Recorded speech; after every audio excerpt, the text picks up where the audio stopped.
Saya nggak mau tuh yang frontline itu. Saya mau gadis Bali yang kayak kamu, rambutnya kelihatan terbuka. Jangan kasih yang penutup nggak jelas. This is not Middle East. Enak aja Bali, pakai bunga kayak, pakai apa kayak yang jeget, pakai hijau di sini. Kalau bisa sebelum tugas suruh sembahyang di pulau hijau pakai.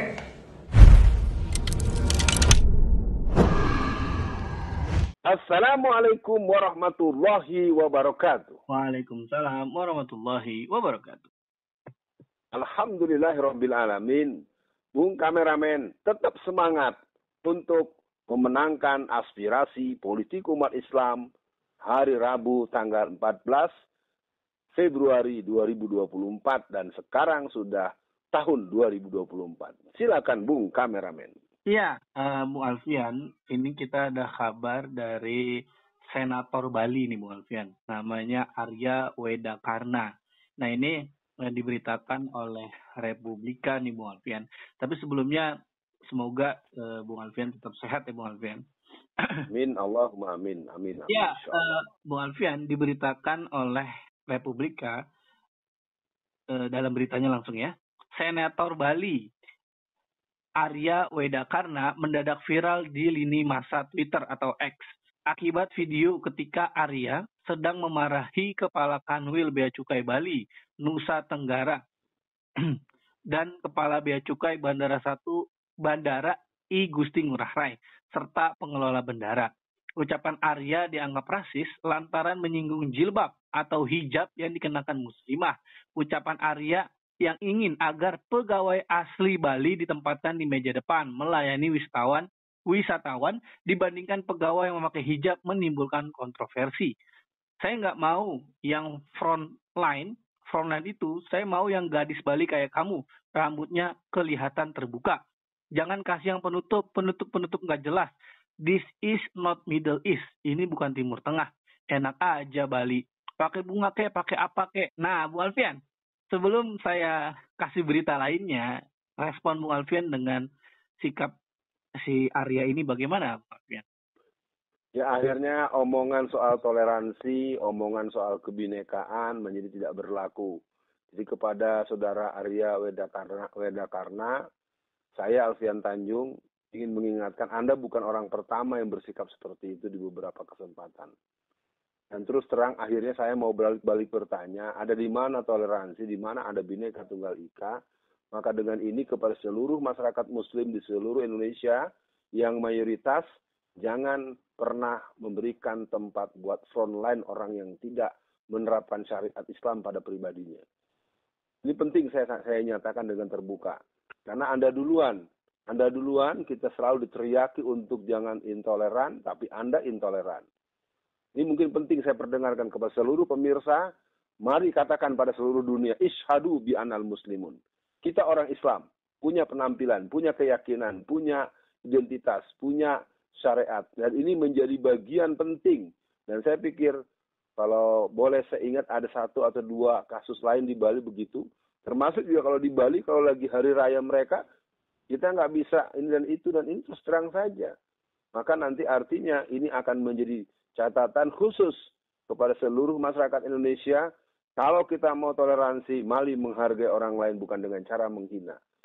Memberikan pandangan-pandangan sinisme yang sifatnya ngejudge atau memvonis, itu harus kembali berangkat. Memahami budaya orang lain.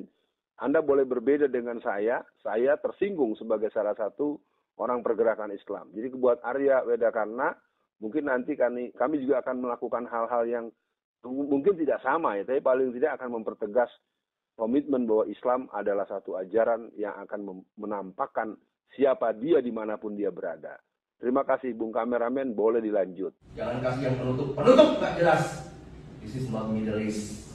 Ya, Bung Alfian, ini unik nih Bung Alfian.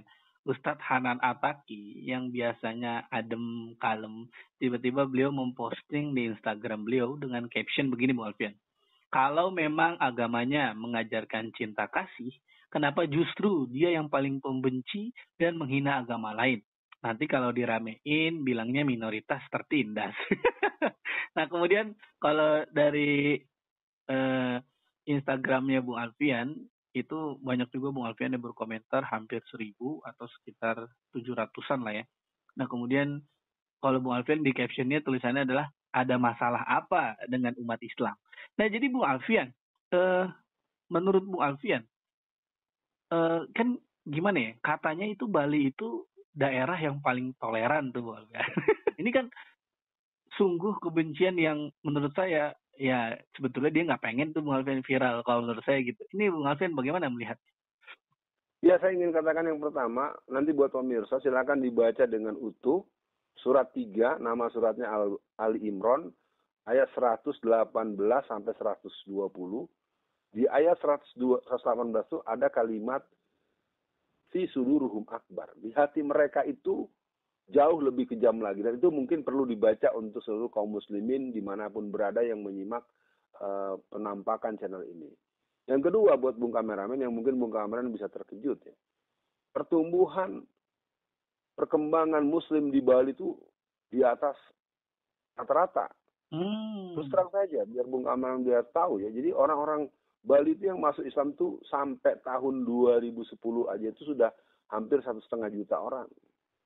Ya, jadi biar diketahui bahwa ini adalah pertanda ketakutan di si Arya Widakarna ini. Karena ajaran-ajaran yang sifatnya, karena orang-orang Bali itu banyak yang pinter, yang intelek, Bung Kameramen. Iya. Jadi dia orang-orang yang belajar. Nah, belajarnya kan bukannya dalam negeri, di luar negeri. Maka dia bergaul di mana-mana. Maka sebenarnya kebenaran itu adalah sebuah nilai kebenaran yang ketika kebenaran dipelajari dengan cara benar, dari sumber yang benar, maka semua orang yang akan menerimanya tidak akan mungkin menolak kembali. Jadi intinya kemarahan itu karena satu sisi merasa sebagai orang DPD ya, dia kan anggota DPD seolah-olah dia perwakilan. Tapi sebenarnya itu bentuk ketakutan yang sangat serius. Saya tahu betul karena saya sudah tahun ini memasuki ke 40 tahun saya berdakwah. Di Bali itu terjadi percepatan pertambahan orang-orang yang dari agama non-Muslim atau agama Hindu atau Buddha yang masuk Islam. Dan boleh ditengok di seluruh Indonesia. Kalau orang-orang Bali yang yang merantau itu 90% masuk Islam. Karena mereka tidak punya argumentasi untuk mempertahankan ketika perbincangan-perbincangan tersebut didekati dengan pendekatan epistemologis, dengan pendekatan pandangan-pandangan yang berdasarkan keilmuan, yang berdasarkan paradigma filsafat ilmu. Jadi sekali lagi buat Bung Kameramen, apa yang disampaikan oleh Ustaz Anan Hataki itu satu hal yang harus kita acungkan jempol. Apa yang dinyatakan oleh Arya Widakarna itu merupakan sebuah ekspresi dari kegundahan dia terhadap bahwa kalau begini terus ntar banyak yang pakai jilbab nih ya. Saya pikir buat kita punya rumus tidak ada paksaan, la ikraha fiddin. Kita tidak akan memaksa orang untuk masuk Islam. Sekali lagi buat pemirsa yang mengikuti pembacaan berita yang satu ini, pahamilah bahwa cahaya Islam semakin memancar dan begitu bergelora, begitu memancar terang di Pulau Dewata yang akan berubah menjadi pulau yang penuh dengan nur ilahi. Begitu Bung Kameramen. Iya, Bung Alfian. Saya menarik yang Bung Alfian sampaikan. Persis ya Bung Alfian, yang dilakukan si Arya ini seperti di India nih Bung Alfian. Kan bagaimana di India itu madrasah malah makin banyak, orang yang melek Islam malah makin banyak. Akhirnya mereka kesulitan menghadapi itu, malah melakukan kekerasan ya Bung Alfian. Iya. Nah, Bung Alfian. Kemudian yang terbaru update-nya adalah si Arya ini klarifikasi Bung Alfian bahwa katanya media-media itu memotong-motong videonya dia. Kalau saya nggak yakin sekelas Republika motong-motong hanya untuk menjebloskan orang ke ranah hukum. Saya nggak yakin Bung Alfian. Karena ya ini kayaknya dia udah kalap, udah apa, jadinya ya pembelaan diri aja. Jadi mungkin untuk akhir sesi kali ini, apa pesan Bung Alfian bagi umat Islam menghadapi orang-orang seperti ini? Nah ini kan yang sering Bung Alfian sampaikan, inilah watak orang kafir ketika mereka berkuasa. Berbeda dengan orang Islam, ketika mereka berkuasa malah nggak belain agamanya. Ini gimana Bung Alfian untuk closing ya? Silakan. Ya, yang pertama buat seluruh kaum muslimin, semakinlah meyakini. Kita ingat kemarin permainan sepak bola dunia di Qatar, itu 50 sampai 70 ribu orang masuk Islam. Jadi termasuk di negara-negara Eropa, sudah lebih dari 60% gereja-gereja besar itu beralih jadi masjid atau pusat studi Islam. Ya mungkin yang paling anyar kita bisa dengar adalah yang di Portugal atau di Spanyol ya, yang dibeli oleh pengurus Muhammadiyah Jawa Timur itu untuk jadi pusat pendidikan Islam. Artinya gini, untuk yang pertama kalangan kaum muslimin, ayo kita belajar terus dan kita yakini bahwa kalau Islam memiliki kekuasaan yang otoritatif, dia tidak akan mengganggu agama lain.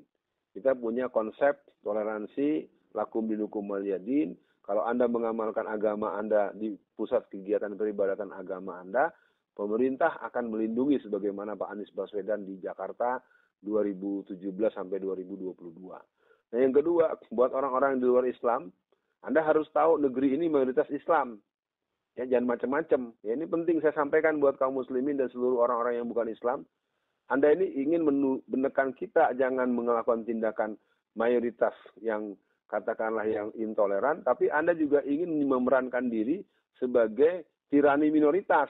Iya. Ini penting Bung Amran pahami, yang minoritas-minoritas, apakah minoritas politik, minoritas agama, minoritas yang lainnya, gue tahu maksud lu biar kita orang Islam tuh tidak kuat di bidang-bidang itu. Maka di tahun politik ini, umat Islam di seluruh Indonesia, ayo bangkit. Kita menangkan caleg-caleg Islam, partai-partai Islam, caleg berkarakter Islam di partai manapun, dan kita menangkan yang nomor 1, yaitu Bapak Anies Rashid Baswedan dan Abdul Muhaimin Iskandar. Saatnya para santri, saatnya para pemuda-pemuda Islam yang cerdas, yang memiliki pembelaan kepada kedaulatan Kesatuan Republik Indonesia, yang akan melindungi seluruh rakyat Indonesia, baik yang Islam maupun yang bukan Islam. Itulah Indonesia kita, itulah konsep rahmatan lil alamin. Assalamualaikum warahmatullahi wabarakatuh.